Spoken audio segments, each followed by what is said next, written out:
Welcome to episode 12 of the Cottage Chronicles. I'm your host, Neil Colicchio, the founder of New Dawn Tackle Company. This is a very special episode because I'm marking 1 year in business as of February. This is the 12th episode of the podcast as well. I didn't know if I'd make it past a couple episodes, and I thought this might just be a fun pet project, but it's actually turned out to be something pretty cool, and it's really forced me to focus on telling my stories and improving my communication skills. Plus, it's been cool to revisit some of the interesting things from the past year or from earlier parts of my life. This episode's coming out a little bit late because I've been pretty much locked up inside all winter. I thought I'd be doing a lot more kind of off-season activities, maybe making some lures or doing some fly tying, reading some fishing books. That hasn't totally come to fruition, but I'll have more on that in a minute. You might remember from the last couple episodes, I talked about a big trade show back in December. I've got an order that I'm waiting on for the springtime. It's supposed to ship out in mid-March. I'm excited to bring in some new lures, a whole bunch of new plastics, and really expand what I'm offering this year. In addition, I've been trying to produce some more stuff on my own. I've talked about my efforts to create a small spinner before. That's still kind of ongoing. I'm having some troubles figuring out how to weigh the thing appropriately without using lead. Here in Massachusetts, we have a law that you can only use lead over a certain weight in inland waters, which basically is all fresh water in the state. So I'm trying to be mindful of the materials that I'm using and do things in a way that's legal and ethical. I've got a solution that might work, but I've got to put a little more research into that. In the meantime, I've also been working on my soft plastics. So I'm working on perfecting my technique. I think I've got to wait till it gets a little bit warmer until I can pour in my garage without things setting up too quickly. But I've done a couple practice runs, and I'm pretty happy with my initial results. First, I tried to pour this craw in motor oil. Then I tried to pour a more greenish tinted version. So here's the original motor oil one. If you're watching the video version of the show, you can see this guy's kind of a dark red orange. It's got red flake in it. It turned out okay, but it doesn't really have much of a motor oil effect. And the mold didn't fill all the way, so I didn't get the antennae the way that I wanted to. But the body and the claws turned out okay. The legs filled in all the way, and the general shape will work. I'm going to throw it on a Ned rig when I get back out on the water and see how it fishes. The other variant was the same base formula. I added a little bit of green powdered tint to it. So this guy came out a little more kind of yellowy. Doesn't have that much of the motor oil shift going on still. You can't really see the shift between kind of the base color and the green. The red flake disappears a little bit behind the mica powder that I added. But again, I've got a couple of these. I think I saved 3 of them out of a batch of 6. So I'll throw these on a Ned head too and see how they fish. This will just be for my personal collection and some research, some product development as I continue to refine my recipe. I've been getting different glitters and different pigments, and I want to try to create 5 core recipes that I can iterate from. I'd like to get a couple more molds. I'd like to do maybe a swim bait and probably some kind of Ned bait in addition to the craw. The recipes that I want to work on are mainly based on forage in my area, but I think they're pretty broadly applicable to most fishing scenarios. One I want to create is a bluegill.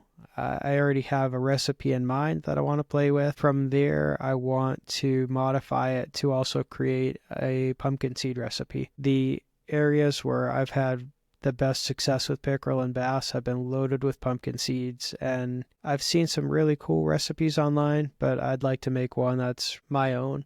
I also fish areas that have a lot of yellow perch, so I want to play with different greens and yellows and oranges, get a cool yellow perch recipe together. Of course, I'm starting with the craw mold. I had a lot of success last season fishing fire craw as a color. I want to develop my own fire craw recipe and put that through the mold. I've also had a lot of success fishing green colors. I don't know if it's like baby bass or frogs that are what the fish are keying in on when they hit those. I've noticed that the biggest bass that I've caught and the most consistent bite that I found tends to be around areas where there are a lot of frogs and lily pads. So I want to develop a green frog recipe. I'll probably pour the frog recipe as a stick bait or a swim bait even. I wouldn't mind getting into frogs in the future. It's not something I've fished a lot. Maybe as I get more into it and as I become more confident fishing frogs, then my feelings will change on that. I'm excited to get back into fly fishing this year too. I've had a fly rod for about 10 years. When I first got back into fishing as an adult, I went to this big swap meet and an older guy there sold me a glass fly rod and one of his older reels. So I restored the reel this past weekend. I'll show it on the video version of the show. Disassembled it. I put new backing, new line, new tippet on.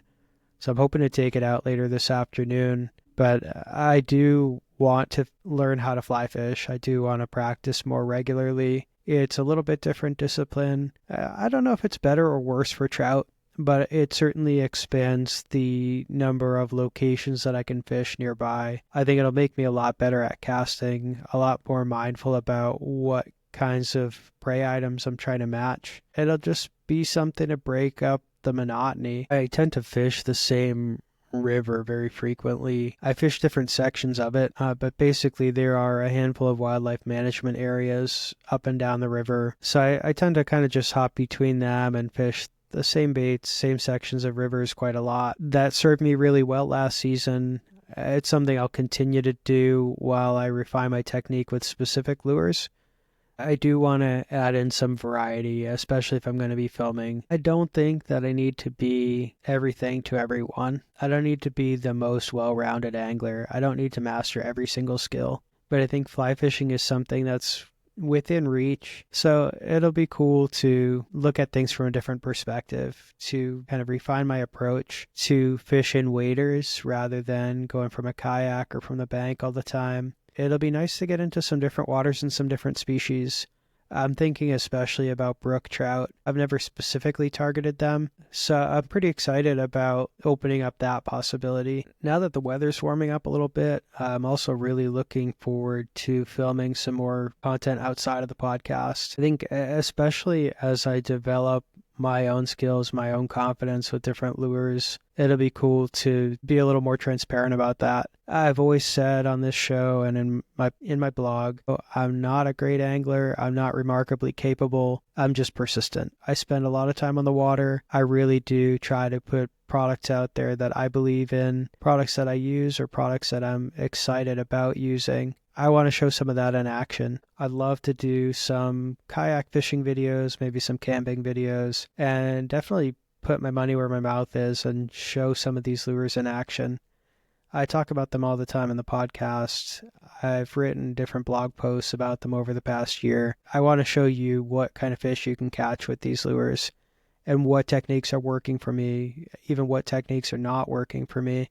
I'd love to do some underwater shots and shots of the baits in action as well. Probably I'll start with just general fishing videos, like come along with me while I go fly fishing or while I take the kayak out, stuff like that. All of this, of course, hinges on my schedule and my health. Those aren't the only things that have kept me from producing the show. I mean, genuinely, I just thought it would be a boring episode. I haven't been out fishing in 2 months. I really haven't had much new to say. But all the same, you know, my kid's now walking. It's really cool seeing him dance to different music now, seeing him recognize characters in his books or on TV shows. This is my first child. My wife and I haven't done this before. I'm so proud of the mother that my wife has become. It's really cool seeing other friends who've had kids since our son was born now turning to us for advice. It's amazing. And that's not a brag at all. It's amazing, but it's different. So I really don't know what this season of my life will bring. I don't know if I'm going to be out every weekend. I don't know if I'm going to have a babysitter all the time. I'm kind of playing it by ear. So I'm excited for things to come.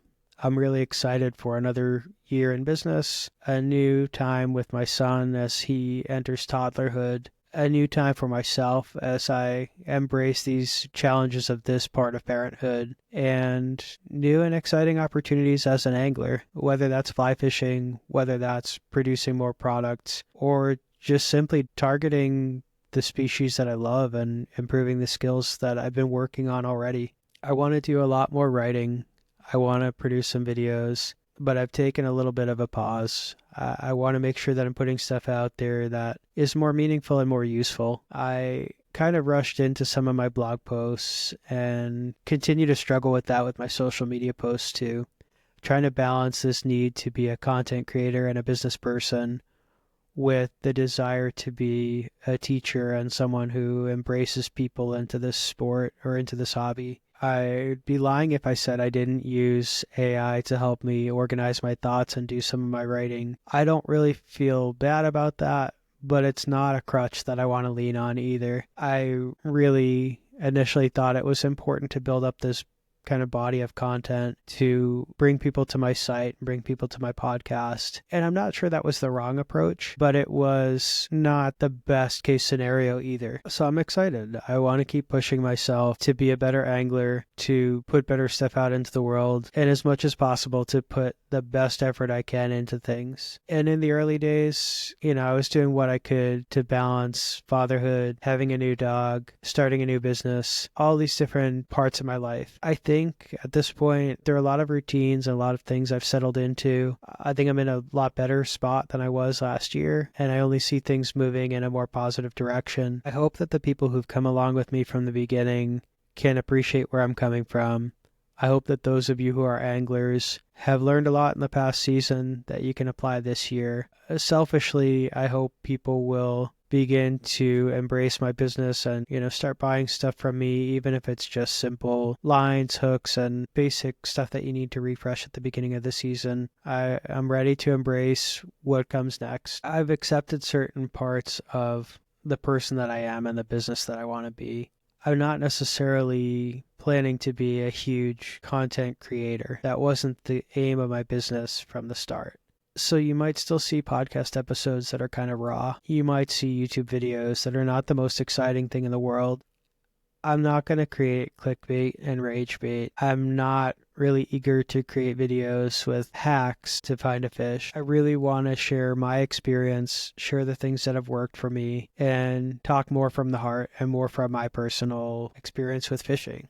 And that might mean exposing myself as a bit of a dummy. Simple things like using fishing vocabulary, calling a fallen tree a lay down, or understanding what a riffle is or a backwater in fly fishing. I'm trying to share what I know in the way that I know it. Sometimes I don't have the word for something. Sometimes I don't know that there is a commonly accepted term or a word for something. I'm learning as an angler and as a business person. I'm trying to bring you the experience that I have to make beginners feel comfortable and confident that they can do this too, and anglers even more skillful than me to share the sport with the people they love and to bring in the next generation. I want to eliminate any kind of fear or hesitation that people might have about trying new lures or about even fishing with lures rather than live bait. Thank you for sticking with me. If you haven't already, please like, subscribe, and comment. Any engagement helps. I know some of you are just watching the show because you're my friends and my family and you want to support me. This is one way you can do it. I'm on YouTube, Spotify, Instagram, Facebook, and Blue Sky. Everything is under Nude on Tackle Co. I've also got the blog at nudeontackleco.shop. Any way that you can share with your friends, any way that you can participate in the conversation with me, I'd really appreciate it. That's it for this episode. I'm going to get ready for a fly fishing trip. Weather's warming up. It's 51 degrees today as I'm recording this. It's going to be a little while before I fully get into the swing of things with the pre-spawn and the spring trout stocking season. But there's a lot of good stuff ahead. I think it's going to be an awesome year. Till next time, tight lines and happy fishing.